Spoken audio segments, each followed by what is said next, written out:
blanket and stay there at school. I want to interject a thing here of my friend that was in that boarding school. He never got a letter.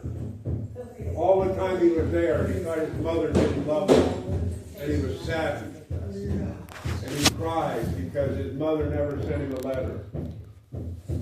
50 years later, he was going through, his mother died, and he didn't go to the funeral, but he got a letter from one of the sisters. And there were the letters unopened. A couple of them with only $1 or $2 in it to help him out with things that he never received.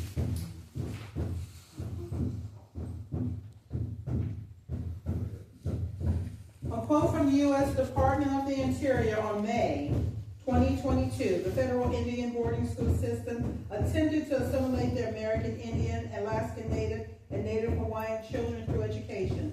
Despite assertions to the contrary, our investigation found that these school systems largely focus on manual labor and vocational skills that left graduates with employment options often irrelevant to the industrial U.S. economy, further disrupting tribal economies.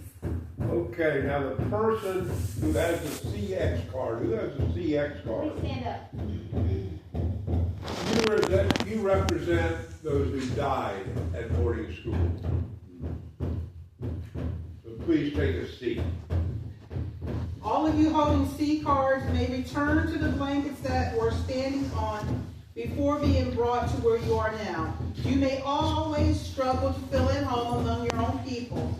Everyone else, please turn your backs on the returning children to symbolize the rejection and exclusion that was experienced. You may sit on your blanket at this time. The generation that survived boarding schools gave birth to the next generation of children to be systematically removed from your families and communities. Children of the adoption era, social workers saw harsh conditions on our reservation, like no electricity or running water and extreme poverty. Children appeared to be left alone to fend for themselves while parents numb themselves with alcohol. In response, missionaries or Christian Indians often identified children for the out-of-home placement. Today, Minnesota has more American Indian children in foster care than any other state. According to a 2020 Minnesota Department of Human Resources report, Indigenous children in Minnesota are 16 times more likely to end up in foster care than white children. In many indigenous traditions, women are the carriers of culture and tradition. By targeting women, you target the heart of a nation.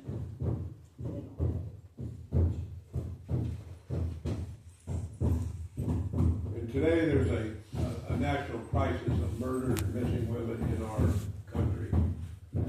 We don't hear it here in Virginia as it is in the Midwest, in Minnesota, Wisconsin, Arizona, where indigenous women disappear, never to be seen again, to be exploited into drugs.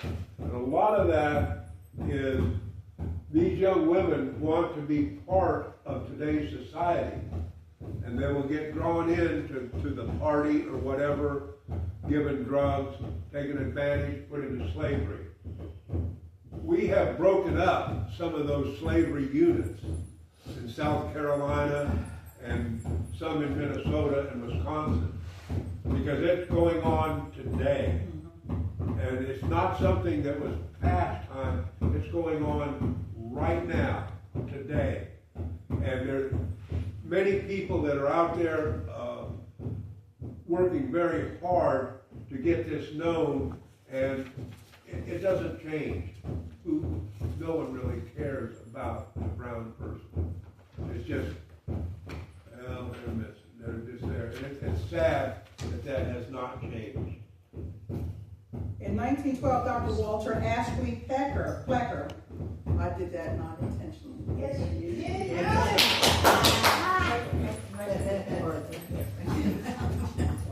Flecker, a physician, was appointed the first Virginia State Registrar of Vital Statistics, a position he served in until 1946.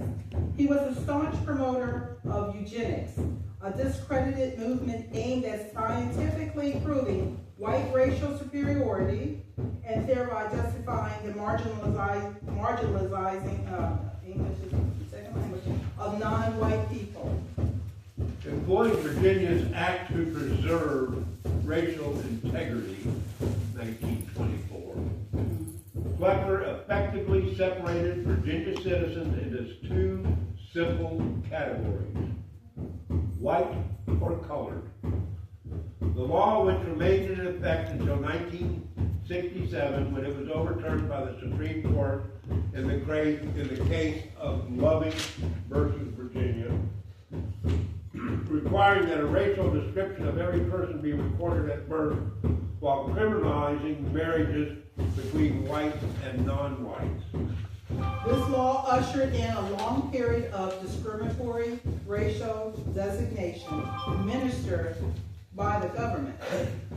Flecker's policy used deceptive scientific evidence to deem blacks a lesser class of human beings, but they also targeted poor whites and anyone he or other eugenicists considered feeble-minded, asserting that Virginia Indians were in fact mixed blood Negroes.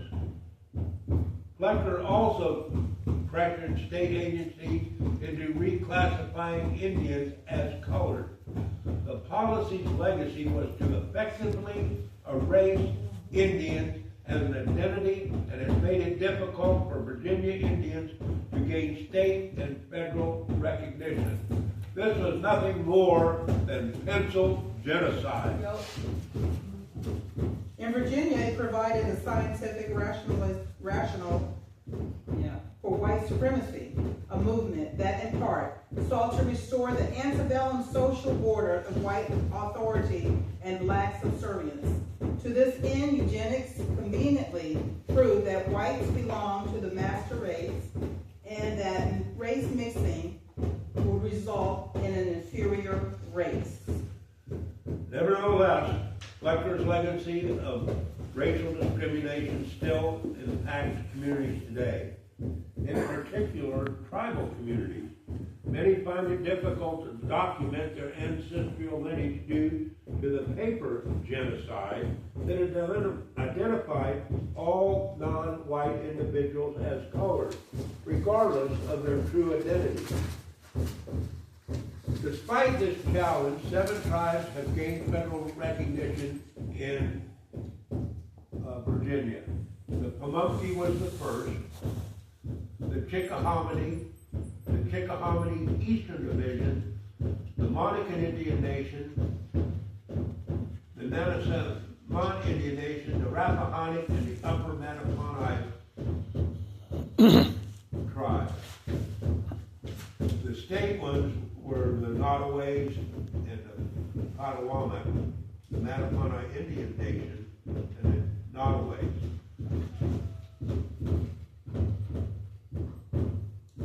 Let's finish with a brief. I'm trying to finish on there. So it's basically, when you said the Department of Interior does national parks and livestock, they treat you like livestock. To get on that federal roll, you're like livestock. You got to prove that you got enough blood. Just like, oh, that's good cattle over there because that's good blood. Now because you're there, it's the only damn race that you got to prove your bloodline to prove who you are. And it's all back to this Packer thing, because we're not dogs, we're humans. We are humans.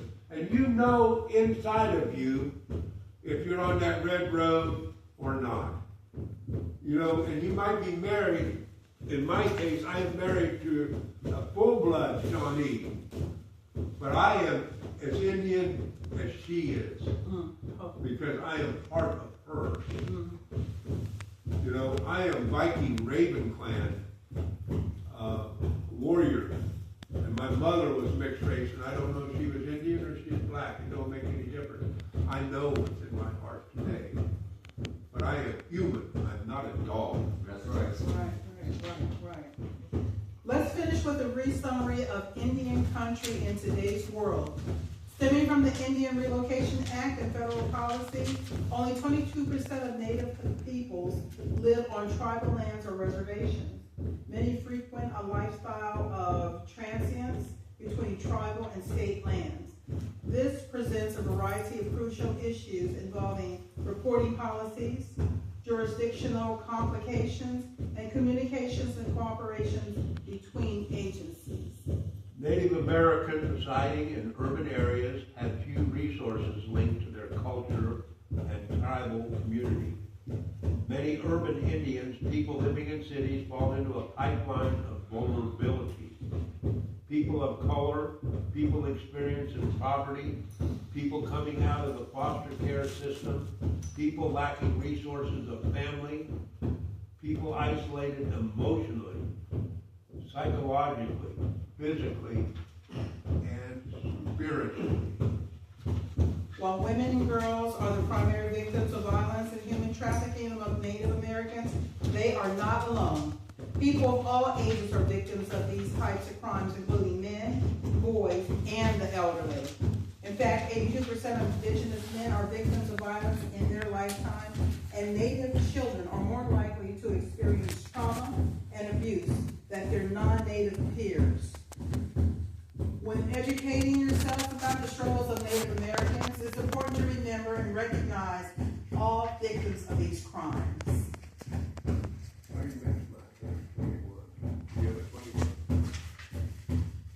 In 2019, suicide was the second leading cause of death for American Indian, Alaskan Natives between the ages of 10 and 34. American Indian, Alaskan Native youth are the most affected by gangs than any other racial population. 15% are involved with gangs compared to 8% Latino and 6% African American.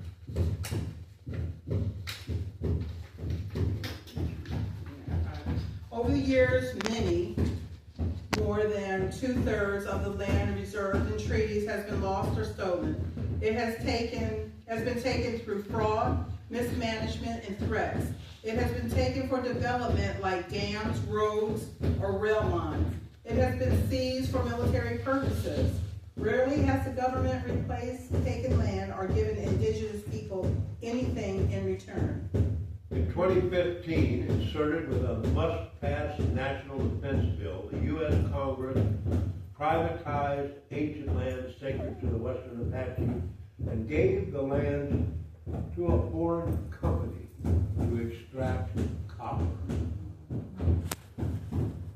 In 2018, the Macpi-Wanapah, the people who met the Pilgrims, lost their status when the U.S. government determined they were not eligible for a reservation. Back to this damn blood quantum thing. So now you don't have enough enrollments to have a reservation. Tribes from Canada to the Mexican border oppose the construction of the oil and oil waste pipelines, which are often in violation of treaties and could cause grave harm by irreversible damage. The United Nations Declaration of the Rights of the Indigenous People. This declaration was a response by the UN to the lack of international standards of the rights of Indigenous people. Although the U.S. played an important role in developing and granting the declaration, it was one of only 4 countries to vote against it in 2007.